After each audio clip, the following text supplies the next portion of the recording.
Hey, great to have you joining us for our Good Friday online experience. I want to take us through a short journey through the final hours of Jesus' life here on earth.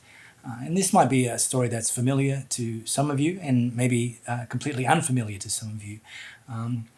Hopefully today, and just for the short time that we have together, I can bring maybe some fresh perspective and something that's going to impact your heart wherever you are on your journey in relation to following Jesus. What we now gather together globally, followers of Jesus all around the world, originally took place in the chain of events. Originally took place in what was the Jewish feast of Passover, and what we now call the Last Supper was actually Jesus gathering together with his closest followers to have a meal, to have this Passover meal, and they would have likely done that for the past 2 or 3 years. And so they gathered again, as was custom for Jewish people. But this particular feast of Passover, this particular meal that they shared together was very, very different and caught pretty much everybody, apart from Jesus, by surprise.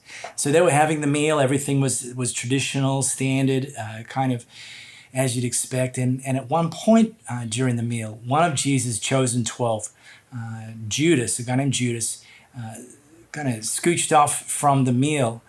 And what he did next set off a chain of events that literally has impacted all of history right up to this day. And set off a chain of events that ultimately led us to why we're gathering here or online together. Judas had already arranged to meet away from where they were having their feast of Passover. He'd already arranged to meet some high priests, some Jewish religious leaders, and he'd offered to betray Jesus. They had felt Jesus was a threat. Jesus' growing popularity was a threat to their authority and their influence. And so they wanted to quash the threat. They wanted to essentially get Jesus out of the way. And so they brokered this arrangement with Judas where they would pay Judas what was just a very small amount of money to actually hand Jesus over to them. And so that's precisely what happened. Judas pointed out who Jesus was. The religious leaders grabbed Jesus and they actually marched him in and they actually presented him before the Roman governor, a guy named Pontius Pilate. And they said to Pontius Pilate, this man, his name is Jesus, he claims to be the King of the Jews. And Pontius Pilate was essentially bound to hear this case, to essentially preside over this case. And so he literally took his place on what was known as the judgment seat, as the governor, Roman governor of Jerusalem. He took his place, and in that moment, a court was in session. At that moment, the trial had commenced with Pilate sitting in the seat of judgment, Jesus in front of him, the accused of claiming to be the King of the Jews, and the religious leaders. But actually by this stage, the religious leaders had actually moved away from Jesus and away from Pilate, and they'd actually taken their places in front because a crowd had started to gather. News traveled quickly, and Jesus was a bit of a rock star. It was only a week prior to this that he'd entered Jerusalem, and the crowds gathered and they kind of worshipped him that week before. So news that he'd been brought before Pilate and this trial was about to start brought them out. And the religious leaders inserted themselves among the crowd. And Pilate asked Jesus the question, and it's pretty standard, and we would see this in a courtroom today. The religious leaders had said to Pilate, "This man, this is the accusation against him. This is why we brought you to him. This man, Jesus, claims to be the King of the Jews." So Pilate asks what would be a pretty straightforward question in a courtroom. He said to Jesus, "Okay, are you the King of the Jews?"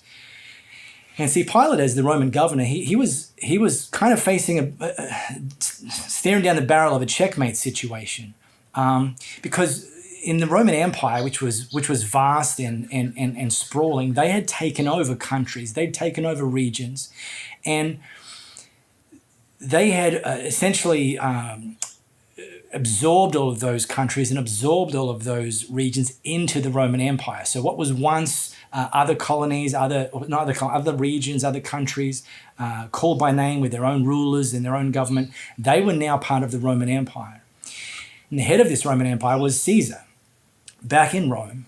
And Caesar, whilst not a king, essentially saw himself as a king and certainly wouldn't tolerate anyone else within their empire calling themselves a king. So right here we had this man Jesus, who had been accused of calling himself the King of the Jews, and Pilate was essentially duty bound to kill him, to get rid of the threat, to eliminate him, because the Roman Empire had only one place for one king, and that was the Caesar back in Rome.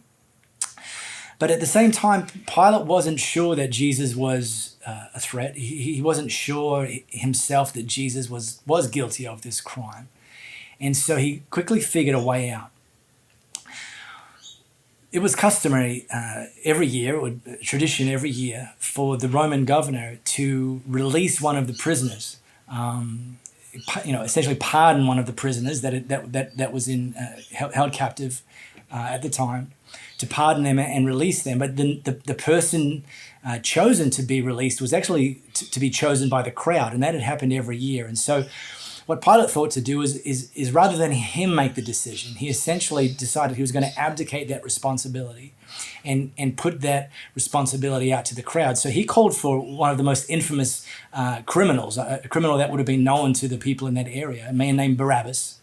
And he had Barabbas brought out, and he had Barabbas and Jesus stand before the crowd, and Pilate asked the crowd the question, who do you want to see pardoned and released? And before the crowd could answer, something peculiar happened, and a woman entered the pages of history in that very moment. And that woman, her name is Claudia. And Claudia was actually Pontius Pilate's wife. And we don't know much about her. In fact, essentially, all that we know about her in this setting is one sentence that was written by Matthew in, therefore, one of the 4 accounts of Jesus' life. Claudia occupies one sentence across the 4 accounts of Jesus' life. And this is what Matthew wrote in that moment. While Pilate was sitting on the judge's seat, his wife sent him this message: "Don't have anything to do with that innocent man, for I have suffered a great deal today in a dream because of him."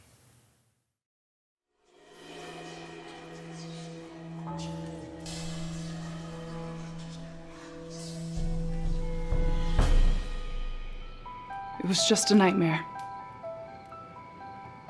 Or was it? These dreams, they won't leave me. All the people to have dreamed about him, why me? Call him what you want, a criminal, a lunatic. All I know is this: Jesus claimed to have a direct connection to God. Nightmares, they came with a message. What do I do with this message? What if the nightmares came from the devil himself to thwart the plans of the man they say saves souls? What if it came from an angel, saying his time had come to rule the world? I did the only thing I could do, even though I knew it could cost my husband and I our privileged positions. My husband have nothing to do with that man, Jesus. The city was already heaving with people from the Passover. The Jews surely would have rioted. I can only pretend to know what real power feels like, for I'm only married to it. To Does innocent blood run warmer on his hands? Does regret steal his sleep? Whatever the case, he did not listen to me. His followers say that he will come back to life. Let me assure you, there is no coming back from what he succumbed to. Who do I say that he is? This man who stood stoically as he was beaten, ridiculed, and tortured. Who claimed things I'd never seen another human being claim. Who taught peacefully as far as I could ever tell.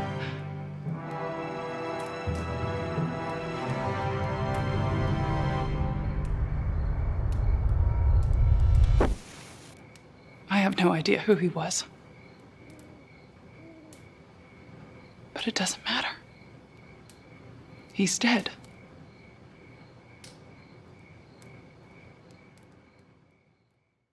Well, presented with the choice between releasing Barabbas or releasing Jesus, the crowd actually chose Barabbas. And because of that, within 1 hour of Claudia sending her husband the message, Jesus was hanging on a cross. And within 6 hours of Claudia sending her husband the message, Jesus had given up his spirit to die. And because essentially, apart from what Claudia sent to her husband, we don't really know a great deal about her. We don't know, while she believed Jesus was innocent, we don't know if she believed Jesus was the Son of God.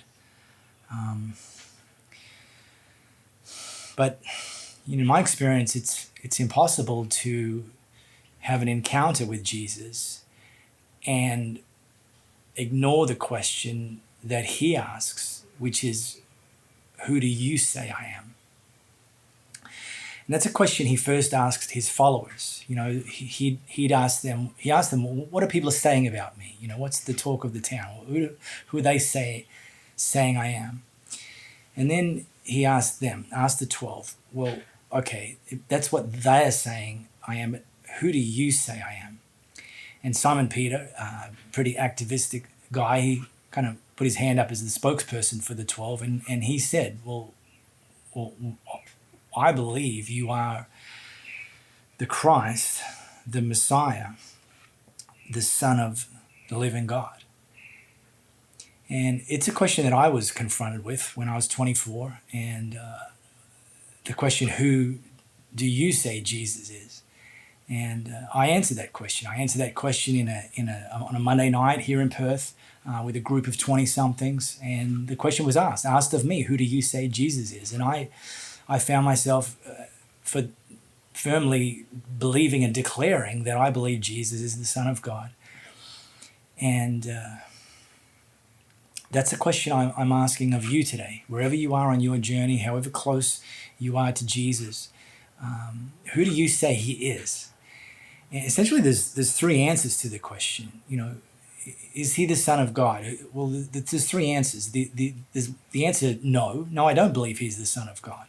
And that is an answer. There's the answer, I don't know, which sometimes is the most honest answer someone can give. And then there's the answer, yes. And I've said that answer, yes. And some of you here with us online today, you've answered yes. And literally hundreds of millions of people in this 24-hour period are going to be gathering together, most likely virtually, in homes and small gatherings. People have said yes to that question as well. Do you believe Jesus is the Son of God? And they're going to be gathering together on what, despite being the timing or the remembering of Jesus' actual death and Jesus' crucifixion, actually gathering together and celebrating what's become called Good Friday. And the reason we call it Good Friday is because the chain of events that Judas' betrayal set off didn't end with the cross.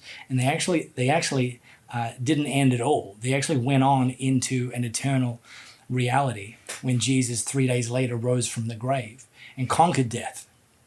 But on this day, Good Friday, Jesus followers all around the world are going to take what we call communion. And essentially with communion and different traditions of Christianity have some different form factors, but it essentially follows Jesus' example in that room when he was gathered with his 12 for the Passover feast, again, what we now call the Last Supper. And he took a piece of bread, and I want you, if you haven't got some bread and maybe some juice, just push pause on the video. We don't like to normally let you know you can pause it, but you can.